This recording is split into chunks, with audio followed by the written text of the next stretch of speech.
ఓం శాంతి. ఈరోజు బాబా మురళిలో చెప్పారు, ఇప్పుడు నేను మిమ్మల్ని శూద్రుల నుండి బ్రాహ్మణులుగా, బ్రాహ్మణుల నుండి దేవతలుగా తయారు చేయడానికి వచ్చాను. కాబట్టి మీలో ఎలాంటి అశుద్ధమైనటువంటి అలవాట్లు ఉండకూడదు అన్నారు. సిగరెట్లు తాగడం, మద్యం సేవించడం వంటి ఆసురి అలవాట్లేవి మనలో ఉండకూడదు. బాబా ఎంత ఉన్నతమైనటువంటి లక్ష్యాన్ని ఇచ్చారో ఆ లక్ష్యానికి తగినట్టు లక్షణాలను కూడా మనలో చూపించాలి అన్నారు. ఒక్క తండ్రితోనే మనం ప్రీతిని పెట్టుకోవాలి. దేహదారులతో ప్రీతిని పెట్టుకోవడం వలన జన్మ జన్మలుగా దుఃఖము, మోసము పొందుతూ వచ్చాం. కానీ ఇప్పుడు ఈ సంగమ యుగంలో మన ప్రీతిని కేవలం ఒక్క తండ్రితోనే జోడించాలి అన్నారు. ఇది సద్గురు రూపంలో బాబా ఈరోజు సద్గురువారం వినిపిస్తున్నటువంటి సాకార మురళి డేట్ 11 జూన్ 2026. మధురమైన పిల్లలు, పూర్తి వారసత్వాన్ని తీసుకునేందుకు ఒక్క తండ్రి పట్ల పూర్తి ప్రీతిని పెట్టుకోండి. మీకు ఏ దేహదారి పట్ల ప్రీతి ఉండకూడదు. ప్రీతి కేవలం ఒక్క పరమాత్మ తండ్రితోనే ఉండాలి. ఎందుకు వారితో ప్రీతి ఉండాలి? ఎందుకంటే వారితో ప్రీతిని పెట్టుకున్న వారికి విజయం వరిస్తుంది. అడుగడుగున విజయాన్నే పొందుతాం. దేహదారులతో ప్రీతి దుఃఖానికి దారితీస్తుంది. కానీ భగవంతుడితో ప్రీతి విజయహారాన్ని మన మెడలో వేస్తుంది. అందుకే ప్రీతిని ఒక్క పరమాత్మ తండ్రితోనే పెట్టుకోవాలి. ప్రశ్న: ఎవరైతే మన దైవీ సాంప్రదాయానికి చెందిన వారిగా ఉంటారో వారి ఎదురుగా ఏ మాటలు ప్రతిధ్వనిస్తూ ఉంటాయి? జవాబు: తండ్రిని స్మృతి చేసినట్లయితే వికర్మలు వినాశనం అవుతాయని, అలాగే దేవీ దేవత ధర్మ స్థాపన జరుగుతుందని మీరు వారికి తెలియజేసినప్పుడు ఆ మాటలు వారి ఎదురుగా ప్రతిధ్వనిస్తూ ఉంటాయి. ఎందుకంటే గతంలో వారు దేవతా ధర్మమాత్మలు కాబట్టి ఇప్పుడు ఆ విషయాలను వారి ముందు వెల్లడించగానే ఒక్కసారిగా ఆ స్మృతి జాగృతమవుతుంది. మేము దేవతలుగా అవ్వాలి, అందుకే మా ఆహార పానీయాలు శుద్ధంగా ఉండాలి అని వారి బుద్ధిలోకి వెంటనే వచ్చేస్తుంది. దేవతా ధర్మం ఆత్మలు ఈ దేవతా ధర్మానికి సంబంధించిన విషయాలను వినగానే జాగృతమవుతారు. వెంటనే వారి లోపలున్నటువంటి చెడు అలవాట్లను వదులుకోవడానికి సిద్ధమవుతారు. పాట: భోలానాథుడి కన్నా అతీతమైన వారు ఇంకెవరూ లేరు. ఓం శాంతి. భోలానాథుని పిల్లలు వింటున్నారు. ఎవరి నుండి వింటున్నారు? భోలానాథుడి నుండి. భోలానాథుడు అని శివుణ్ణి అంటారు. వారి పేరే శివ. భోలానాథుని పిల్లలు అనగా శివుని పిల్లలు. ఆత్మలు ఈ చెవుల ద్వారా వింటున్నారు. ఇప్పుడు పిల్లలైన మీరు ఆత్మాభిమానులుగా అయ్యారు. పిల్లలు టేప్ ద్వారా కూడా మురళిని వింటారు. అప్పుడు మాకు శివబాబా తమ పరిచయాన్ని ఈ విధంగా ఇస్తున్నారని అర్థం చేసుకుంటారు. నేను ఆత్మలందరికీ తండ్రిని, నన్నే మీరు పరమపిత పరమాత్మ అనగా పరమాత్మ అని పిలుస్తారు. వారిని సదా ఫాదర్ అనే అంటారు. వారు సర్వ ఆత్మలకు తండ్రి. మరి వారు ఎవరినైనా ఫాదర్ అని అంటారా? శివబాబాకి ఎవరైనా తండ్రి ఉన్నారా? లేరు. వారిని ఆత్మలు ఫాదర్ అని అంటాయి, గాడ్ ఫాదర్ అని సంబోధిస్తాయి. ఆత్మకి ఇప్పుడు జ్ఞానం లభించింది. ఇతర మనుష్య మాతృలెవరికీ జ్ఞానం లేదు. ఆత్మలైన మనకు 2 తండ్రులు ఉన్నారు. ఒకరు సాకార తండ్రి, ఒకరు నిరాకార తండ్రి. వారు పరంపిత. ఈ వివరణ ఇంకెవరు కూడా ఇవ్వలేరు. తండ్రి తప్ప ఇతరులెవ్వరూ ఇలా అడగలేరు. తండ్రి అడుగుతారు.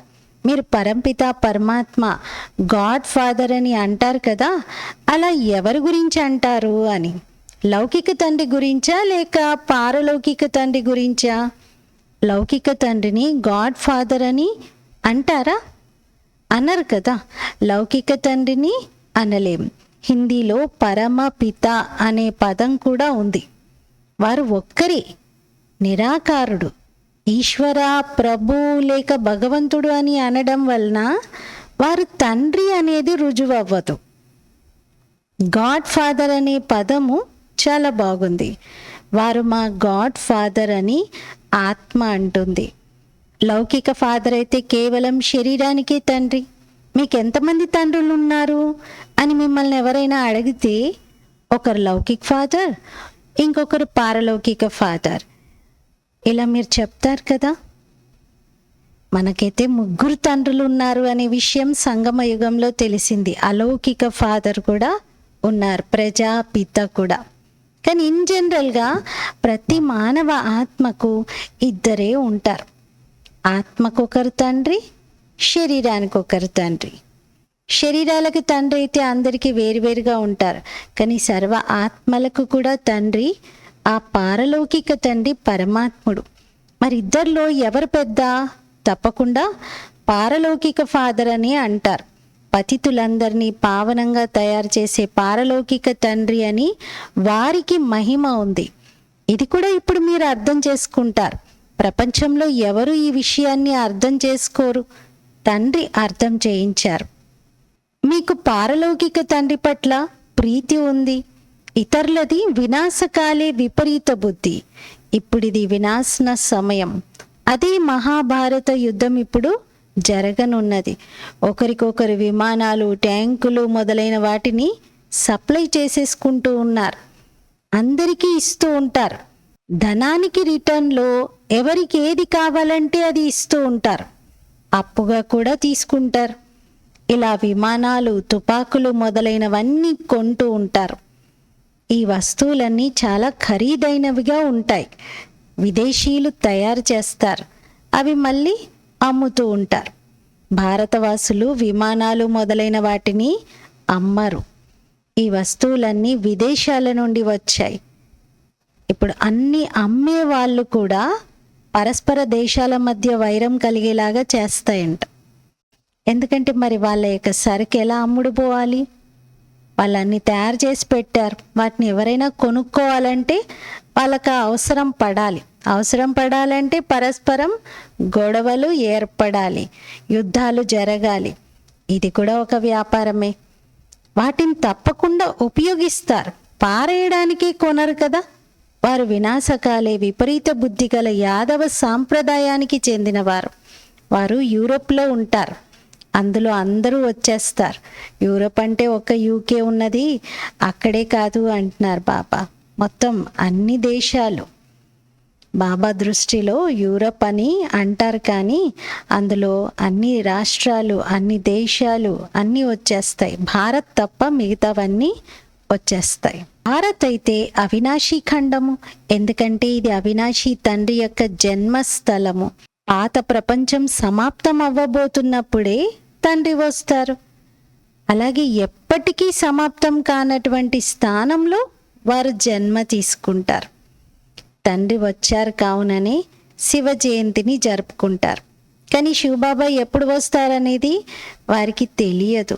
వారు రావడం కూడా వినాశనం కోసం ఏర్పాట్లు జరుగుతున్న సమయంలోనే వస్తారు.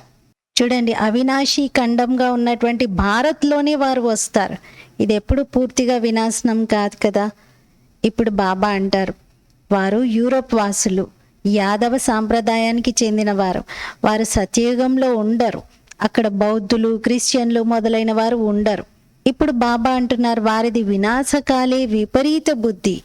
ఎందుకంటే తండ్రి అయిన పరమాత్ముని సర్వవ్యాపి అని అనేస్తారు. మీది వినాశకాలే ప్రీతి బుద్ధి. మీకు తండ్రి గురించి తెలుసు. మేము 84 జన్మలు తీసుకున్నామని మీరు అర్థం చేసుకున్నారు. 84 జన్మలలో పాపాత్ములుగా తమో ప్రధానంగా అయిపోయారు. భారతవాసులే 84 జన్మలు తీసుకున్నారు. ఇప్పుడు నాటకం పూర్తవుతుంది. అందరూ తిరిగి వెళ్ళాలి. మీకు తండ్రి రాజయోగాన్ని నేర్పిస్తున్నారు. ఇది అందరి వినాశన సమయం, అనగా మృత్యు సమయం. ఆ యాదవులకు కూడా ఈశ్వరుని పట్ల ప్రీతి లేదు. అందుకే వినాశకాలే విపరీత బుద్ధి అని అంటారు. దేహదారి మనుష్యులెవ్వరి పట్ల ప్రీతి పెట్టుకోకూడదు. వారు రచన, వారి నుండి వారసత్వం లభించదు. దేహదారుల పట్ల ప్రీతి పెట్టుకుంటే దేహదారులు మీకేమీ ఇవ్వలేరు అంటున్నారు. వారైతే భగవంతుని రచన కదా. సోదరునికి సోదరుని నుండి వారసత్వం లభించదు. ఈ విషయాన్ని మంచి రీతిగా అర్థం చేయించారు. వారిది వినాశకాలే విపరీత బుద్ధి మరియు మీది ప్రీతి బుద్ధి అని పిల్లలైన మీరిప్పుడు అర్థం చేసుకున్నారు. ఇందులో కూడా ఎవరైతే తీవ్రమైన ప్రీతి కలిగిన వారు ఉంటారో వారు తండ్రి పట్ల పూర్తి ప్రీతిని పెట్టుకుంటారు. మనం బాబా నుండి 21 జన్మలకు స్వర్గ వారసత్వాన్ని తీసుకుంటాం. ఆ బాబాయే సత్యాన్ని తెలియజేస్తారు. ఇంకెవరి పట్ల ప్రీతి పెట్టుకోకూడదు. కొత్త ఇల్లు నిర్మించేటప్పుడు ఇక కొత్త ఇంటి పట్ల ప్రీతి ఏర్పడుతుంది. పాత ఇంటిలో ఏవైనా రిపేర్లు ఉన్నా కూడా వాటిని పట్టించుకోరు. పాత ఇల్లు ఎలాగో పడిపోనున్నది కదా అని అనుకుంటారు. కనుక మనం కూడా పాత ప్రపంచం నుండి మనసును తెంచుకుంటూ ఉండాలి. తండ్రి అర్థం చేయిస్తున్నారు. రోజు రోజుకు వాయుమండలం పాడవుతూ ఉంటుంది. ఎన్ని హంగామాలు జరుగుతాయో మీరు చూస్తూనే ఉన్నారు. అప్పుడిక ఇది సమాప్తమైపోతుందని అర్థం చేసుకుంటారు. మనం కొత్త ప్రపంచంలోకి వెళ్ళాలి కనుక కొత్త ప్రపంచ గుర్తులు కూడా కనిపిస్తూ ఉంటాయి. మనం కొత్త ప్రపంచానికి వెళ్ళాలి కాబట్టి కొత్త ప్రపంచాన్ని గుర్తు చేసుకుంటూ ఉండాలి. ఎక్కడికి వెళ్ళబోతూ ఉన్నామో దాన్ని జ్ఞాపకం చేస్తూ ఉండాలి. అనంతమైన తండ్రిని మరియు వారసత్వాన్ని గుర్తు చేయాలి. ఇతరులు ఎవరినైనా గుర్తు చేయడం వలన ఏమీ లభించదు. మనుషులు భక్తి మార్గంలోనైతే ఎంతగా గుర్తు చేస్తారు. తల్లిదండ్రులను, మిత్ర సంబంధికులను గుర్తు చేసుకుంటూ ఉంటారు కూడా. మళ్ళీ దేవీ దేవతలను కూడా జ్ఞాపకం చేస్తారు. నీటిలో స్నానం చేస్తారు. దానిని పతిత పావని అని అంటారు. బాణం వెయ్యగానే గంగ వెలువడినట్లుగా చూపిస్తారు. మరణించేటప్పుడు గంగాజలం నోట్లో పోస్తారు. గంగాజలం కొద్దిగా లభించినా కూడా ముక్తిని పొందుతామని భావిస్తారు.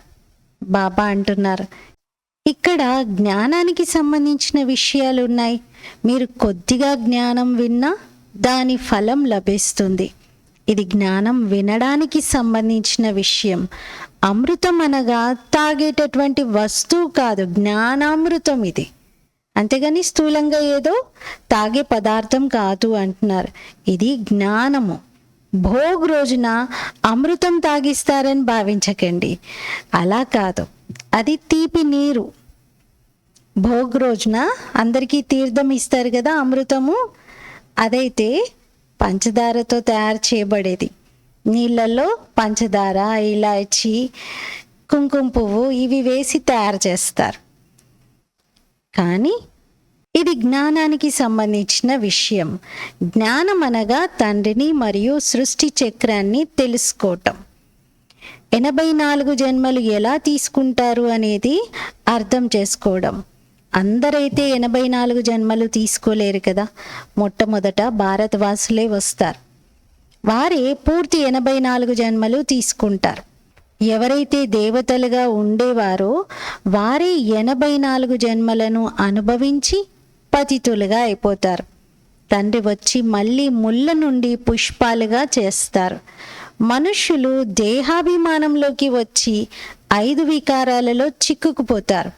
ఇప్పుడు ఇది రావణ రాజ్యము, సత్యయుగము దైవీ రాజ్యంగా ఉండేది. శివబాబాయే స్వర్గపురిని రచిస్తారు. అక్కడ సూర్యవంశీ లక్ష్మీనారాయణుల రాజ్యం ఉండేది. ఇప్పుడు స్థాపన జరుగుతోందని మీకు తెలుసు. మీది వినాశకాలే ప్రీతి బుద్ధి, అందుకే విజయులుగా అవుతారు. మీరు మొత్తం విశ్వమంతటిపైన విజయాన్ని పొందుతారు. ఇది మంచిగా గుర్తుంచుకోవాలి. ఇప్పుడు కలియుగంలో ఉన్న భారతవాసులైనటువంటి మనము పరివర్తన చెంది స్వర్గంలోకి వెళ్తాం.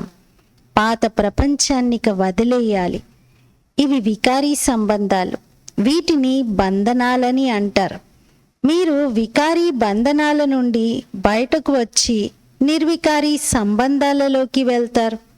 ఇక మరుసటి జన్మలో మీరు వికారీ బంధనాలలోకైతే రారు. అక్కడ ఉన్నదే నిర్వికారీ సంబంధాలు. ఈ సమయంలో ఆసురీ బంధనాలు ఉన్నాయి. నాకు శివబాబా పట్ల ప్రీతి ఉంది అని ఆత్మ అంటుంది. బ్రాహ్మణులైన మీకు ప్రీతి ఉంది, ఎందుకంటే మీరు యథార్థ రీతిలో తెలుసుకున్నారు. మీరు తండ్రిని, సృష్టి చక్రాన్ని తెలుసుకొని ఇతరులకు అర్థం చేయిస్తారు. ఎవరు ఎంతగా ఇతరులకు అర్థం చేయిస్తారో అంతగా అనేకుల కళ్యాణం చేస్తారు. ఎవరైతే ఎక్కువ అర్థం చేసుకుంటారో వారే తెలివైన వారు. ఉన్నత పదవిని కూడా వారే పొందుతారు. సేవ తక్కువగా చేస్తే పదవి కూడా తక్కువగానే పొందుతారు. మొత్తం ప్రపంచమంతా పతితంగానే ఉంది. ప్రతి ఒక్కరికి పతితుల నుండి పావనంగా అయ్యే మార్గాన్ని తెలియచేయాలి. ఇంకే ఉపాయం కూడా లేదు. స్మృతితోనే వికర్మలు వినాశనం అవుతాయి. దైవీ సాంప్రదాయానికి చెందిన వారు ఎవరైతే ఉంటారో వారి ఎదుట ఈ మాటలు ప్రతిధ్వనిస్తూ ఉంటాయి. అంటే వినగానే ఇంకా మారుమ్రోగుతూ ఉంటాయి. పదే పదే పదే పదే అవే విషయాలు వినబడుతూ ఉంటాయి. ఇంకా వారి లోపల వెంటనే పరివర్తన కనబడుతూ ఉంటుంది. ఇవి సరైన విషయాలని వారు అర్థం చేసుకుంటారు. తప్పకుండా మనం దేవీ దేవతలుగా అవుతాం. మన భోజనం కూడా శుద్ధంగా ఉండాలి. దైవీ గుణాలు కూడా ఇక్కడే నేను ధారణ చెయ్యాలి. సర్వగుణ సంపన్నంగా అవ్వాలి. ఇలా రియలైజ్ అవుతారు. ఇప్పుడు మీరు అలా తయారవుతున్నారు. ఈ లక్ష్మీనారాయణులు దేవతలు. వారికి భోగు పెట్టేటప్పుడు సిగరెట్ మొదలైనటువంటి వాటిని భోగులో పెడతారా? సిగరెట్ తాగేవారు ఉన్నత పదవిని పొందలేరు. ఇది దైవీ పదార్థమేమీ కాదు. సిగరెట్ తాగినా లేదా ఉల్లి, వెల్లుల్లి మొదలైనవి తిన్నా మరింత దిగజారిపోతారు. తామసిక పదార్థాలవి, లోపల వికారాల ఉత్తేజాన్ని కలిగించేటువంటివి. అందుకే సాధు సన్యాసులు కూడా ఉల్లి, వెల్లుల్లి తినరు. మామూలుగా ఉల్లిపాయ, వెల్లిపాయని మెడిసిన్ లాగా వాడతారు. అంతేగాని రోజు ఆహారంలో తినేది కాదు. మందుని మందులాగే వాడుకోవాలి, కానీ రోజటి ఆహారంగా తినకూడదు అని బయటి వాళ్ళే చెప్తున్నారు. ఎంతోమంది సాత్విక భోజనము అంటే ఉల్లి, వెల్లుల్లి తినకూడదు అని ఈ విషయాలను చెప్తూ ఉన్నారు. బాబా అయితే స్పష్టంగా చెప్పారు, మీరు పక్కా వైష్ణవులు. వైష్ణవులు అంటే దేవీ దేవతల వంశస్థులు. మరి దేవీ దేవతలకైతే ఇలాంటి పదార్థాలను పెట్టరు కదా. దేవతలకు ఏవైతే మీరు పెడతారో అవే పదార్థాలు మీరు స్వీకరించాలి అంటున్నారు. ఇవి మానేస్తే ఆరోగ్యం పాడైపోతుందని అంటారు. అమ్మో, నేను అవి తాగకుండా ఉండలేను, లేదా అవి తినకపోతే నాకు ఆరోగ్యం చెడిపోతుంది, ఆరోగ్యానికి అది మంచిది కదా అంటూ తీసుకుంటూ ఉంటారు. బాబా అంటున్నారు, శివబాబాను స్మృతి చేయండి. ఈ అలవాట్లన్నింటినీ వదిలేస్తే మీ సద్గతి జరుగుతుంది. సద్గురు రూపంలో బాబా ఇస్తున్న శిక్షణ ఇది. సిగరెట్ తాగే అలవాటైతే చాలా మందికి ఉంటుంది. దేవతలకు ఎప్పుడు కూడా వీటిని భోగ్లా పెట్టరని అర్థం చేయించడం జరుగుతుంది. కనుక మీరు దేవతల వలె ఇక్కడే తయారవ్వాలి.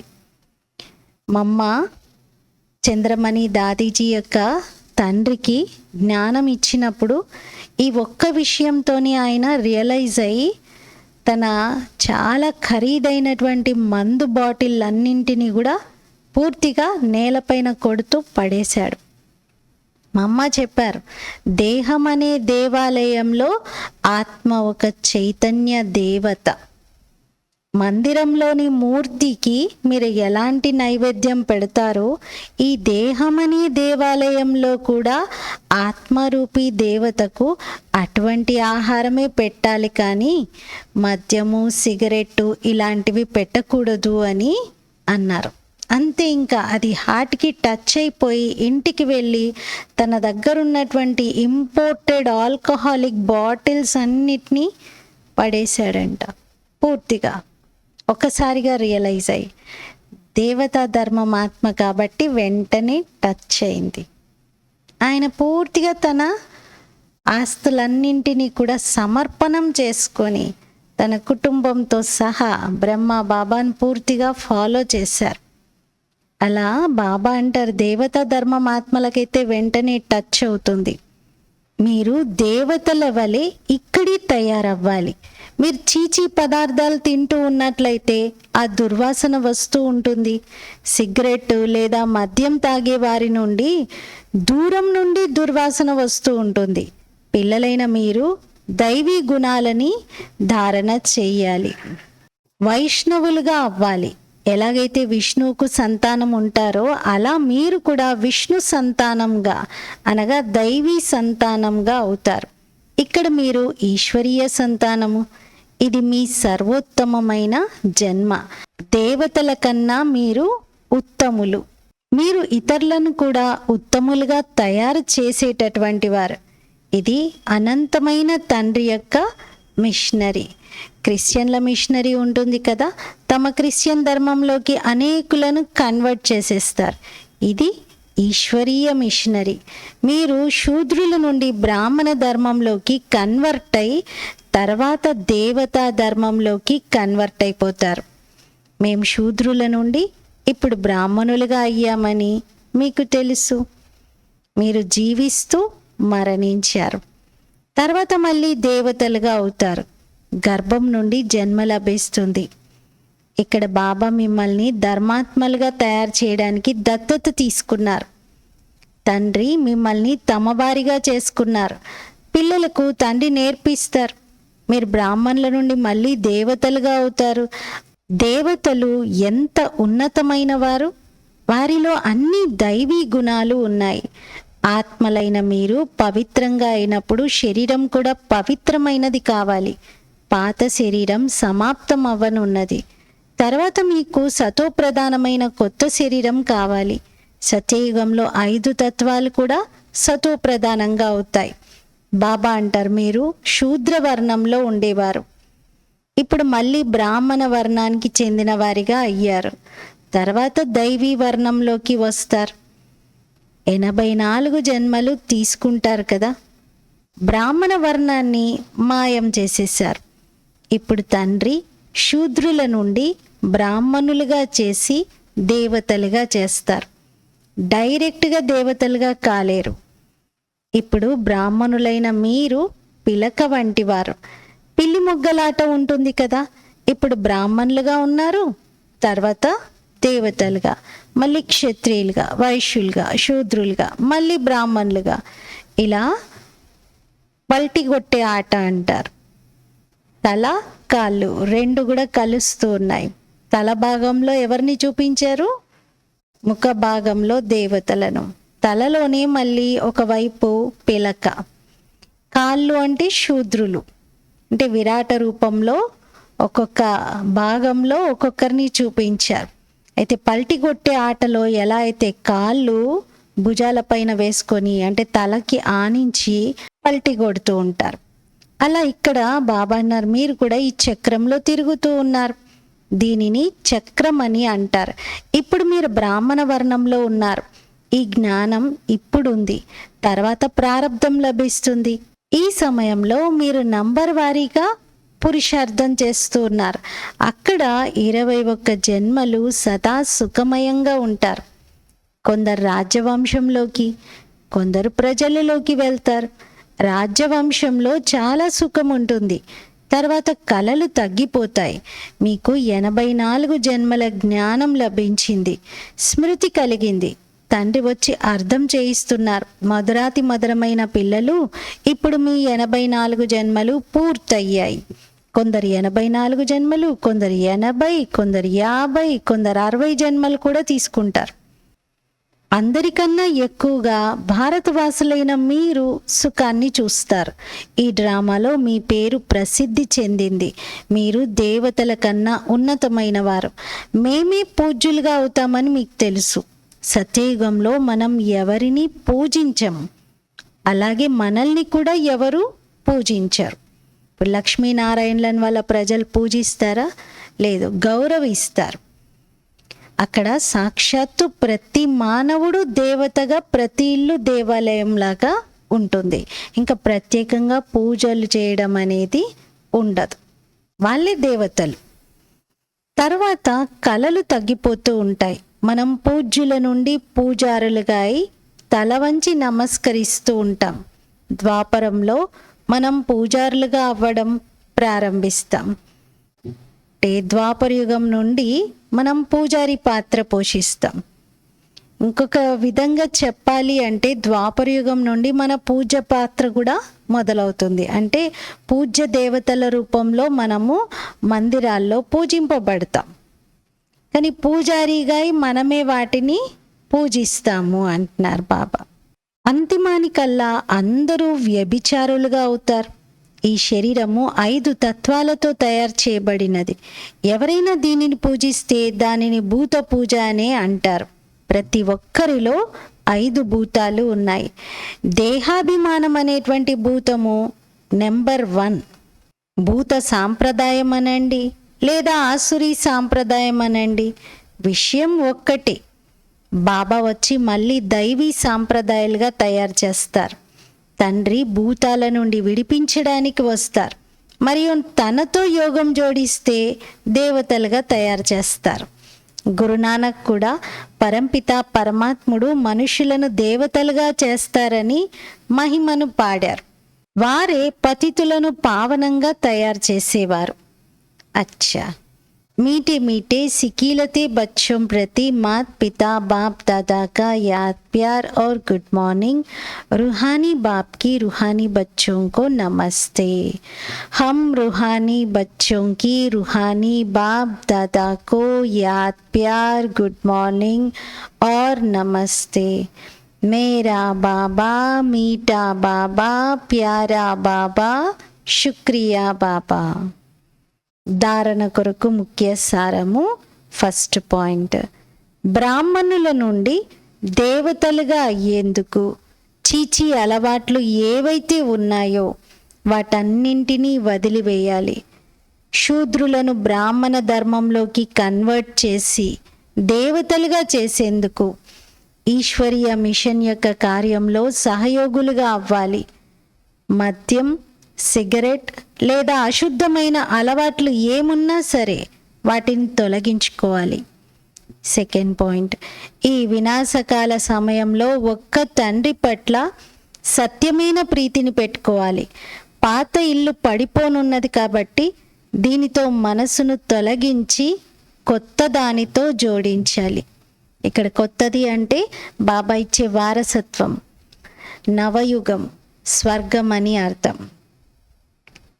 వరదానం, శ్రేష్ఠ కర్మల ద్వారా స్మరించబడటానికి యోగ్యులుగా అయ్యే యోగయుక్త యుక్తియుక్త భవ. శ్రేష్ఠ కర్మల ద్వారా స్మరణ యోగ్యులుగా అయ్యే యోగయుక్త యుక్తియుక్త భవ. వివరణ, మీ ఒక్కొక్క కర్మ ఎంత శ్రేష్టంగా ఉంటుందో అంతగానే మీరు శ్రేష్ఠ ఆత్మలలో స్మరించబడతారు. భక్తిలో నామస్మరణ చేస్తారు. కానీ ఇక్కడ శ్రేష్టాత్మలు ఎవరైతే ఉన్నారో వారి గుణాలను మరియు కర్మలను ఉదాహరణగా చేసుకునేందుకు స్మరిస్తారు. ఎవరిని? భక్తిలో స్మరించబడటానికి ఇక్కడ పరమాత్ముని స్మరిస్తారు. నిరంతరం పరమాత్మ స్మృతిలో ఉంటారు. కావున మీరు శ్రేష్ఠ కర్మల ఆధారంగా స్మరణ యోగ్యులుగా అవుతూ ఉంటారు. దీని కొరకు యోగయుక్తులుగా అవ్వండి. యోగయుక్తులుగా అవ్వడం ద్వారా ప్రతి సంకల్పము, మాట మరియు కర్మ యుక్తియుక్తంగా తప్పకుండా ఉంటాయి. వారి ద్వారా అయుక్తమైన కర్మలు మరియు సంకల్పాలు జరగనే జరగవు. అయ్యో ఇలాంటి పని చేశారేంటి, అయ్యో ఏం ఆలోచనది, ఇలాంటివి వారిలో ఉండనే ఉండవు. అసలు మళ్ళీ వెనక్కి చూసుకొని ఆలోచించి ఎందుకలా చేశాను అనుకునేలాగా వారి కర్మలు కానీ ఆలోచనలు కానీ ఉండవు. ఈ కనెక్షన్ కూడా ఉంది. యోగయుక్తులుగా యుక్తియుక్తులుగా అవుతే స్మరణకు యోగ్యంగా తయారవుతారు. నిరంతరం ఒక్క బాబా స్మృతిలోనే ఉంటారు. వారి ద్వారా ఎలాంటి పశ్చాత్తాపం చెందే పనులు జరగవు. స్లోగన్, నిమిత్తము మరియు నిర్మాణ చిత్తము ఇవే సత్యమైన సేవాదారుల లక్షణాలు. అవ్యక్త ప్రేరణలు, సదా హర్షితంగా ఉండేందుకు మీ నేచర్ను సరళంగా తయారు చేసుకోండి. సహనశీలిగా అవ్వండి. సరళ చిత్తమైన నేచర్ ఉన్నట్లయితే హర్షితంగా ఉండడంతో పాటుగా నయనాల ద్వారా, ముఖము ద్వారా మరియు నడవడిక ద్వారా మధురత ప్రత్యక్ష రూపంలో కనిపిస్తుంది.